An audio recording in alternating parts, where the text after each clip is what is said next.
तो अब चुनाव का समय आ चुका है। अब तक 75 सीटें जनता दल यू के साथियों ने चिन्हित किया है। आगे सीटें और भी बढ़ेगी तो राजनीतिक दल चुनाव लड़ने के लिए ही तो होता है। इससे पहले भी हमारे विधायक रह चुके हैं वहाँ कि जब सीमित संसाधन में नीतीश कुमार बिहार में दारू बंद कर सकते हैं तो बंगाल में ये काम क्यों नहीं हो सकता है। बंगाल विधानसभा चुनाव में अब ममता बनर्जी की मुश्किलों को बढ़ाने के लिए जेडीयू भी मैदान में उतरने वाली है। हमारे साथ इस वक्त बात करने के लिए मौजूद है गुलाम रसूल बलियावी, जो कि जेडीयू के एमएलसी भी हैं और बंगाल जेडीयू के प्रभारी भी हैं। बलियावी साहब, आप लोगों ने तय कर लिया है कि ममता की मुश्किलों को बढ़ाएंगे आप लोग भी यहाँ? देखिए, जनता दल यू किसी की मुश्किल न बढ़ाता है न किसी की घटाता है। जनता दल यू राष्ट्रपिता बापू जयप्रकाश कर्पूरी ठाकुर लोहिया के आदर्शों की पार्टी है, जो सब एक जगह जमा होने के बाद माननीय श्री नीतीश कुमार जी के रूप में देश के सामने प्रस्तुत है, जो दिख रहा है। 3 सालों से लगातार बंगाल जनता दल इकाई के हमारे साथियों ने, राज्याध्यक्ष ने, मैं स्वयं सिल्लीगुड़ी, मुर्शिदाबाद, मालदा, दिनाजपुर, बांकड़ा, मेदिनीपुर, 24 परगना, नंदीग्राम, इन तमाम इलाकों में हम लोग लगे रहे। साथियों द्वारा जो कार्य किए गए, ख़ास तौर से बिहार में जो शराबबंदी का प्रभाव गरीब, गुरबा, खेतिहर, मजदूर जो मामूली पैसे कमाने के बाद भी दारू की वजह से घरेलू हिंसा से पीड़ित होता था, वो माँ बहनें भी जब बोलने लगी कि जब सीमित संसाधन में नीतीश कुमार बिहार में दारू बंद कर सकते हैं तो बंगाल में ये काम क्यों नहीं हो सकता है। यहाँ से हमारी माँ बहनों ने साहस दी। पार्टी के हमारे अनगढ़ जो अन्य साथी हैं लगे रहे, उसके खिलाफ आंदोलन करते रहे। तो अब चुनाव का समय आ चुका है। अब तक 75 सीटें जनता दल यू के साथियों ने चिन्हित किया है। आगे सीटें और भी बढ़ेगी तो राजनीतिक दल चुनाव लड़ने के लिए ही तो होता है। इससे पहले भी हमारे विधायक रह चुके हैं वहाँ। तो पूरी तैयारी के साथ हम लोग चुनाव मैदान में उतरेंगे। आखिरी फैसला जो होता है वो हमारे राष्ट्रीय अध्यक्ष का होता है, राष्ट्रीय नेतृत्व का होता है। हम तमाम लोगों ने, सारे इकाई के लोगों ने, कार्यकर्ताओं ने अपना 75 सीट का अब तक रोड मैप तैयार कर लिया है। तो इसको लेकर क्या मुख्यमंत्री नीतीश कुमार से आप लोग की बात हुई है? उनको आप लोगों ने अवगत कराया है कि बंगाल में आपकी पार्टी मजबूत स्थिति में है, थोड़ा 75 सीट पे लड़ेगी तो आप लोग को सफलता मिल सकती है? आप लोगों ने मुख्यमंत्री से बात की है? देखिए, इस सिलसिले में जो राज्य इकाई अपना प्रस्ताव लेकर आती है, मैं भी एक प्रभारी के रूप में वहाँ लगा रहा हूँ, मुस्तकिल लगा हुआ हूँ। मैं स्वयं मीटिंगों में, कार्यकर्ता सम्मेलनों में जाता हूँ। तो राजनीतिक दल तो होता ही है ना चुनाव लड़ने के लिए। और हमारे यहाँ राष्ट्रीय अध्यक्ष राज्य इकाई के लोगों को ये फुल मौका देते हैं कि आप तैयारी करके आओ, समीक्षा करो, और उस पर आप आखिर में मेरे राष्ट्रीय अध्यक्ष उस पर मोहर लगाते हैं। वो लगेगी, हरी झंडी मिल जाएगी बंगाल के लिए आप लोगों को? बिल्कुल मिलेगी। झारखंड में चुनाव लड़े, मणिपुर में लड़े, आसाम में लड़े, गुजरात में लड़े।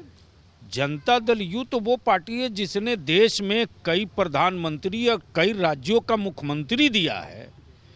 तो जो पार्टियां जुमा 8 दिन पहले पैदा हुई हैं वो चुनाव लड़ सकती हैं, तो जनता दल यू क्यों नहीं चुनाव लड़ेगा? ओवैसी की तरफ आपका इशारा है, क्योंकि ओवैसी ने भी ऐलान किया है कि बंगाल में चुनाव लड़ेंगे। मैंने किसी का कोई नाम नहीं लिया है, लेकिन बिहार में जो अभी चुनाव हुआ है उन लोगों की का डेट ऑफ बर्थ निकाल के देख लीजिए ना। और जनता दल यू कोई आज की पार्टी तो है नहीं।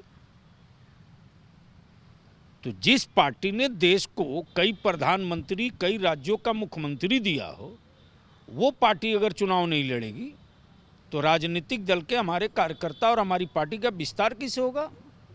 तो चुनाव लड़ने का आप लोगों ने फैसला किया है, अच्छी बात है। क्या बीजेपी से इसको लेकर बात हुई है? क्योंकि बीजेपी तो वहाँ इस बार पूरे लगता है सभी सीटों पर चुनाव लड़ेगी, तो फिर कैसे होगा? आप लोग एक दूसरे के खिलाफ भी बहुत सीटों पर लड़ेंगे क्या आप लोग बीजेपी के खिलाफ? झारखंड में भी हम चुनाव लड़े हैं अकेले। जीत हार अपनी जगह है। राजनीतिक दल तो चुनाव से ही पहचाना जाता है, कार्यकर्ता तो चुनाव के ही गर्भ से निकलते हैं। पार्टी की दृष्टि और नेता का विजन जनता के बीच पहुंचाना ही तो राजनीतिक कार्यकर्ताओं का काम है। हमारा केवल बिहार में गठबंधन है, जनता दल यू गुजरात में भी चुनाव लड़ा है, यूपी में भी लड़ा है, आपके आसाम में भी लड़ा है। तो जहां गठबंधन में हम हैं वहां हैं, अटूट हैं। जहां नहीं है वहां जनता दल यू लड़ता है, आगे भी लड़ेगा। पंजाबी साहब, आप लोग कोशिश करेंगे कि एनडीए वहाँ एकजुट होकर चुनाव लड़े, बीजेपी जेडीयू साथ में गठबंधन अगर हो जाए तो ज़्यादा बेहतर आप लोग प्रदर्शन कर पाएंगे? ये सारे एनडीए घटक दलों को प्रयास करना चाहिए। हमारे यहाँ तो राष्ट्रीय नेतृत्व, राष्ट्रीय अध्यक्ष का जो फैसला होता है उस पर हम सारे लोग उनके हुक्म के पाबंद होते हैं। हमारी पार्टी इकाई ने जो तैयारी की है उस तैयारी को लेकर हम लोग मैदान में चलेंगे नेता के नेतृत्व में। अब राजनीति में तो सारे ऑप्शंस खुले हुए हैं, सारे दरवाजे खुले रहते हैं। राजनीति में कोई परमानेंट दोस्ती और दुश्मनी तो होती नहीं है। किसी के साथ गठबंधन में वहाँ चुनाव लड़ेंगे आप लोग या अकेले लड़ेंगे? अब तो अन्य घटक दल के लोगों को तय करना है ना कि आज पूरे देश में, खास तौर से बंगाल में, जो माँ बहन के बीच, जो गरीब गुरबा के बीच शराबबंदी का जो भाव मैंने देखा है, जो असर हमने देखा है, और जो बिहार के लोग बंगाल में रहते हैं, वो सारे लोग जब बंगाल से बिहार आते हैं, बदली हुई सड़क, बिजली, स्वास्थ्य, शिक्षा और ये अद्भुत जो नज़ारा देखकर जाते हैं, तो उनको तो एहसास होता है ना कि क्यों नहीं हम अपने उस पार्टी के और उस पार्टी के नेता को भी यहाँ स्थापित करें। तो ये भी एक बहुत बड़ी पूंजी है। और ये सारा कुछ देखने के बाद तब 75 सीटों पर हम लोगों ने एक्सरसाइज किया है। आगे जनता मालिक है। दो छोटे सवाल और हैं। तो 75 आप लोगों ने आइडेंटिफाई कर लिया है, कितना और आगे आप लोग आगे जा सकते हैं?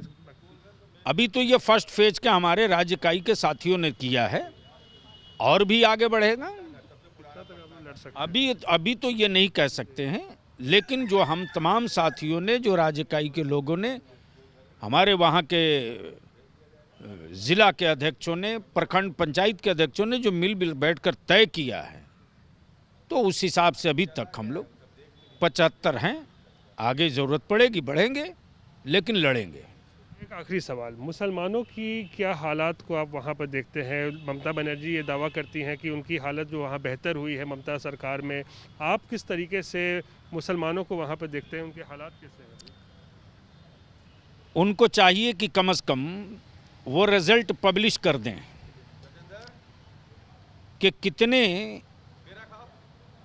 इस शासन काल में उन्होंने कितने कॉलेजेस बनाए हैं माइनॉरिटीज़ के, कितने प्रोफेसरों की बहाली हुई है, कितने मेडिकल कॉलेजेस बने हैं, और स्टेट सर्विस कमीशन में क्या पोजीशन है।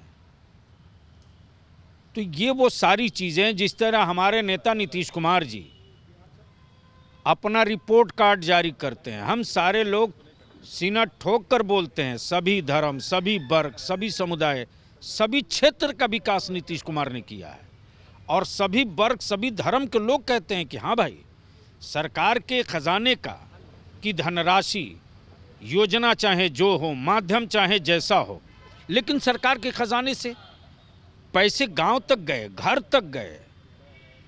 जिस राज्य का मुखिया राज्य के बच्चियों के लिबास से लेकर के कॉपी तक और पैदाइश से लेकर के विवाह तक के व्यवस्था की रणनीति रखता हो, वो कोई साधारण विजन का नेता है? तो इस तरह की रिपोर्ट कार्ड तो देनी चाहिए ना कि उन्होंने कितने माइनॉरिटीज़ कॉलेजेस बनाए, कितने प्रोफेसर हुए, कितने स्टेट कमीशन में बच्चे क्वालिफाई किए। कुछ तो सुधरी है या बदतर हुई है मुसलमानों की? बस एक थोड़ा बता दीजिए जल्दी। अब इस सिलसिले में हमसे ज़्यादा वहाँ के का सर्वे आपने भी किया है। यहाँ तक कि मुसलमान की बात तो छोड़ दीजिए, नन मुस्लिम का कौन सा सेक्टर ऐसा है जो संतुष्ट रहा है? होल राज्य के नागरिकों की जिम्मेदारी सत्ता पर होती है ना। तो केवल पर्टिकुलर किसी एक धर्म विशेष की क्यों बात करें? तो राज की कल्पना अगर करते हैं तो हमको लगता है कि वही हाल है बंगाल में कि मथुरा का पेड़ा जो खाए वो भी पछताए, जो नहीं खाए वो भी पछताए। चलिए, शुक्रिया बात करने के लिए। तो गुलाम रसूल बलियावी बंगाल जेडीयू के प्रभारी हैं और महत्वपूर्ण उन्होंने बात कही है कि आगामी बंगाल विधानसभा चुनाव में अब जेडीयू भी मैदान में उतरने की तैयारी कर चुका है। 75 सीटें अभी तक जो है चिन्हित की जा चुकी हैं, जहां पर पार्टी को लगता है वो मजबूत स्थिति में है और वहां बेहतर प्रदर्शन कर सकती है। और अब बस मुख्यमंत्री नीतीश कुमार की हरी झंडी का इंतज़ार है और उसके बाद जो है जेडीयू बंगाल के विधानसभा चुनाव के समर में कूदने को बिल्कुल तैयार बैठी है।